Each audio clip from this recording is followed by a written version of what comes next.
Hello ಸ್ನೇಹಿತರೆ, welcome back to my channel. Sheela ಮನೆ ಅಡುಗೆಗೆ ಸ್ವಾಗತ. ಇವತ್ತಿನ ರೆಸಿಪಿ ಒಂದು ಚಿಕನ್ ಫ್ರೈನ ತೋರಿಸೋಣ ಅಂತ. ತುಂಬಾ ಈಸಿಯಾಗಿ ಮತ್ತು ಟೈಮ್ ಕೂಡ ಸೇವ್ ಆಗುವಂತಹ ಚಿಕನ್ ಫ್ರೈ. ಇದು ಬೇಗ ಮಾಡ್ಬೋದು, ಹಾಗೆ ಟೇಸ್ಟಿಯಾಗೂ ಇರುತ್ತೆ. ಚಪಾತಿಗೆ, ದೋಸೆಗೆ, ಇಡ್ಲಿಗೆ ಮತ್ತು ಅನ್ನಕ್ಕೆ, ಮುದ್ದೆಗೆ ಎಲ್ಲದಕ್ಕೂ ಬೆಸ್ಟ್ ಕಾಂಬಿನೇಷನ್ ಅಂತಲೇ ಹೇಳ್ಬೋದು. ವಿಡಿಯೋಗೆ ಹೋಗೋಕ್ಕಿಂತ ಮುಂಚೆ ನನ್ನ ಚಾನಲ್ನ ಯಾರೆಲ್ಲ ಸಬ್ಸ್ಕ್ರೈಬ್ ಮಾಡ್ಕೊಳ್ಳಿಲ್ವೋ ಪ್ಲೀಸ್ ಸಬ್ಸ್ಕ್ರೈಬ್ ಮಾಡ್ಕೊಳ್ಳಿ, ಹಾಗೆ ಆದಷ್ಟು ಶೇರ್ ಮಾಡಿ ಈ ವಿಡಿಯೋನ. ಈಗ ರೆಸಿಪಿ ಮಾಡೋದಕ್ಕೆ ಒಂದು ಕಡಾಯಿಗೆ ಎಣ್ಣೆ ಹಾಕ್ಕೊಳ್ತಾ ಇದ್ದೀನಿ. 2ರಿಂದ 3 ಸ್ಪೂನಷ್ಟು ಎಣ್ಣೆ ಹಾಕ್ಕೊಳ್ಬೇಕು. ಇದಕ್ಕೆ ಒಂದು ಪಲಾವ್ ಎಲೆ, ಹಾಗೆ ಸೋಂಪು ಸ್ವಲ್ಪ, ಕಪ್ಪು ಏಲಕ್ಕಿ ಮತ್ತು ಮರಾಠಿ ಮೊಗ್ಗು ಇಷ್ಟನ್ನು ಹಾಕ್ಕೊಂಡು ಸ್ವಲ್ಪ ಫ್ರೈ ಮಾಡ್ಕೊಳ್ಬೇಕು.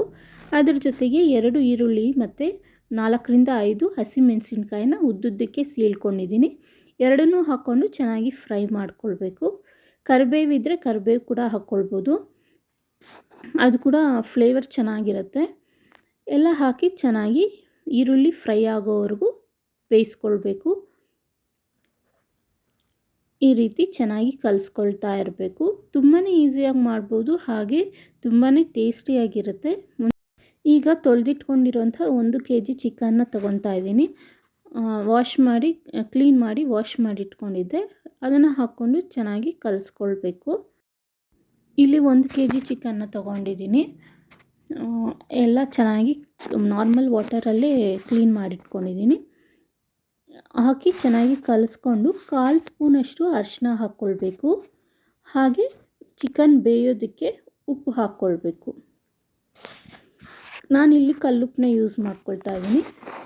ಚಿಕನ್ ಬೇಯೋದಕ್ಕೋಸ್ಕರ ಫಸ್ಟೇ ಹಾಕ್ತಾಯಿದ್ದೀನಿ. ಆಮೇಲೆ ನಮಗೆ ಸಾಲಿಲ್ಲ ಅಂದರೆ ನಾವು ಮತ್ತೆ ಕಲ್ಲುಪ್ಪನ್ನು ಹಾಕ್ಕೊಳ್ಬೋದು, ಪುಡಿ ಉಪ್ಪನ್ನು ಹಾಕ್ಕೊಳ್ಬೋದು. ಎಲ್ಲ ಹಾಕಿ ಚೆನ್ನಾಗಿ ಕಲಿಸ್ಕೊಳ್ಬೇಕು.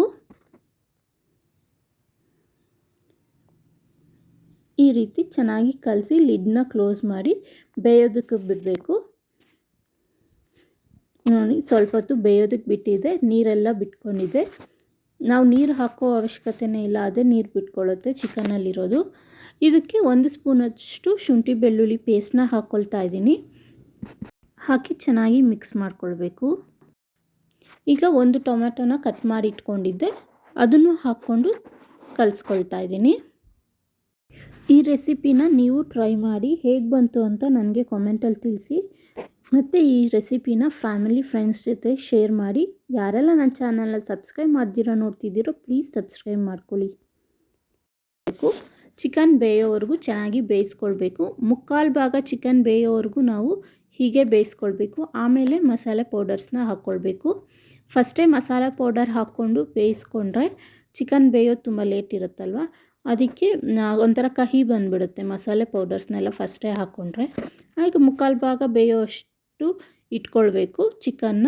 ಆಮೇಲೆ ನಾವು ಮಸಾಲೆ ಪೌಡರ್ಸ್ನ ಹಾಕ್ಕೊಳ್ಬೇಕು.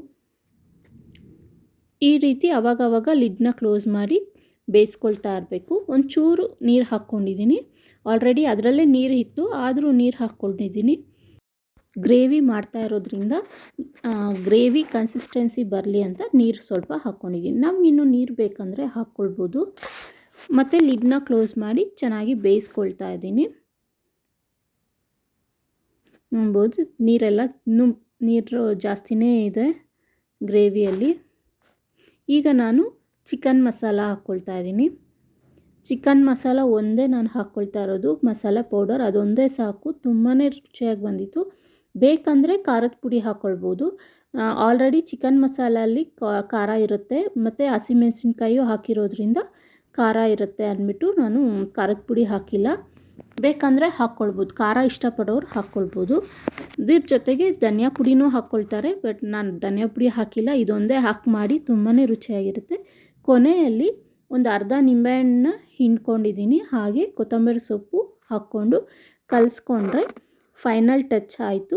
ಈಗ ರುಚಿಯಾಗಿರುವಂತಹ ಗ್ರೇವಿ ರೆಡಿ ಆಗುತ್ತೆ. ಚಪಾತಿಗೆ, ಪೂರಿಗೆ ಮತ್ತು ಮುದ್ದೆಗೆ, ಅನ್ನಕ್ಕೆ, ದೋಸೆಗೆ ಎಲ್ಲದಕ್ಕೂ ಸೂಪರ್ ಕಾಂಬಿನೇಷನ್ ಅಂತಲೇ ಹೇಳ್ಬೋದು. ನೋಡಿದ್ರಲ್ಲ ಸ್ನೇಹಿತರೆ, ವಿಡಿಯೋ ನೋಡೋದಕ್ಕೆ ಧನ್ಯವಾದಗಳು. Thanks for watching.